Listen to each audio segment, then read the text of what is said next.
Hi guys, I'm Janita Nandu. I'm a practicing psychologist at Mind Revive and I have collaborated with lesser known writer and I'm going to be sharing my knowledge on imposter syndrome. So what is imposter syndrome actually? To put it technically, it is an internal experience of believing that you are not as competent as others perceive you to be. Let's put it simply, in simple terms, it is the experience that you feel as if at any moment you are going to be called out as a fraud. Like you do not belong where you are, and you just got there through dumb luck. It could affect anyone, despite their social status, their background, their skills, their degree experience. It does not matter. It can affect anyone. Common signs of imposter syndrome are of self doubt, overachieving, and inability to realistically assess your abilities and skills, setting very challenging goals for yourself, and then feeling disappointed when you fall short, fear that you are not going to be living up to your own expectations. So, these are certain signs you should see for imposter syndrome. Now, let me tell you 70% of people experience imposter syndrome at least once in their lifetime. And usually, they have their thought process set in such certain manners, like, if they do well, it's only because of pure luck. While for some people, imposter syndrome can actually fuel feelings for motivation, motivation to achieve more. But remember, this also stems roots of anxiety for you, which will, you might just over prepare for something or work so much harder for it, and you make sure that nobody finds out that you are a fraud. Imposter syndrome can appear in different ways. Some of the types of imposter syndrome can be the perfectionist. A perfectionist is a person who is never satisfied and always feels that their work is, could be better. So rather than focusing on their strengths, they tend to focus on their flaws. They tend to focus on their mistakes, which keeps them always into anxiety and self pressure. The other type is the superhero. Because these individuals feel inadequate, they feel compelled to push themselves to work as hard as possible. The next one is the expert. So the expert people who are feel like they are experts, they always tend to learn more and more and are never satisfied with their knowledge. They feel that they are in constant need of learning more and more. Even if they are highly skilled, they will want to learn more. They are never satisfied with their own expertise. The other type is the natural genius. They set excessively lofty goals for themselves and they feel crushed the moment they do not succeed on their first try. The last type is the soloist. Now the soloist, from the term itself, it says that it's very individualistic. They like to work on their own, alone, aloof. It's like, they would reject a job offer if they were said to be an assistant for somebody. They would reject it. Asking for help would be as a sign of weakness and incompetence for them.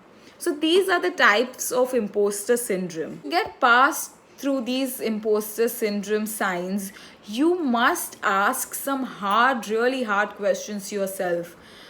Firstly, do you love yourself as you are? And what are your core beliefs about your own self? Now, once you ask these questions, you will understand and you will know what are the feelings, what are your thoughts. To get past through these feelings, become very comfortable in confronting your deep beliefs and your thoughts. uh, I understand that it becomes hard because you might not even know that you are going such a phase where you get all these feelings, your thoughts, and you have certain belief systems. But remember certain techniques you can use to get past these feelings. So share your feelings, talk to other people about how you are feeling. These irrational feelings can actually fester you when they are hidden and when you do not talk about it to others. Second, very important technique is focus on others. When you focus on others, you will know that there are other people as well who might think in such a manner. So try and help them out. This will, lessen your awkwardness and you will not feel alone.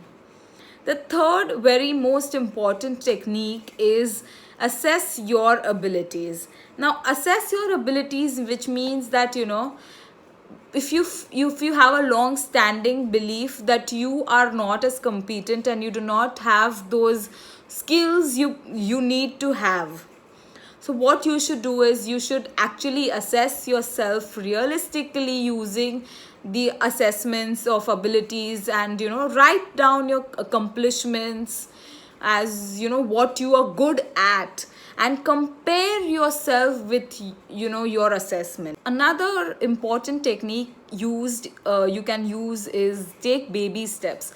Baby steps will I'm not telling you to do everything in a perfect manner. Take small steps and do it reasonably well. Once you do it reasonably well, you yourself will feel motivated and achieve, like you've achieved something. For example, in a group conversation, offer an opinion or share a story about yourself. Next, very important technique is question your thoughts. Once you have assessed your abilities and you've taken baby steps, next thing you should do is assess your thoughts.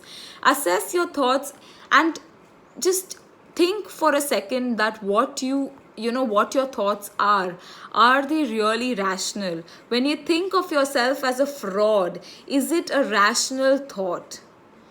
Think about it and modify your thoughts accordingly. The next thing is stop comparing.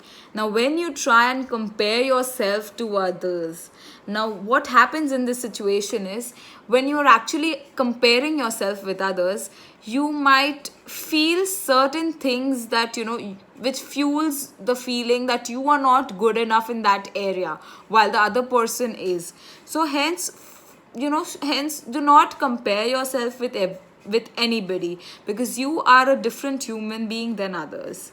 Have a moderate use of social media. I understand this generation is inclined towards more of internet and more of social media usage, but it creates inferiority complex in you, and you eventually start comparing yourself. Lastly, refuse to let it hold you back, which means that even if you feel that you do not belong somewhere, do not let it stop you from pursuing your own goals. So that was my knowledge about imposter syndrome that I wanted to share with y'all. I hope y'all had fun and y'all did a lot of learning about imposter syndrome today. If y'all have any question, feel free to DM us on Mind Revive or even Lesser Known Writer. Thank you.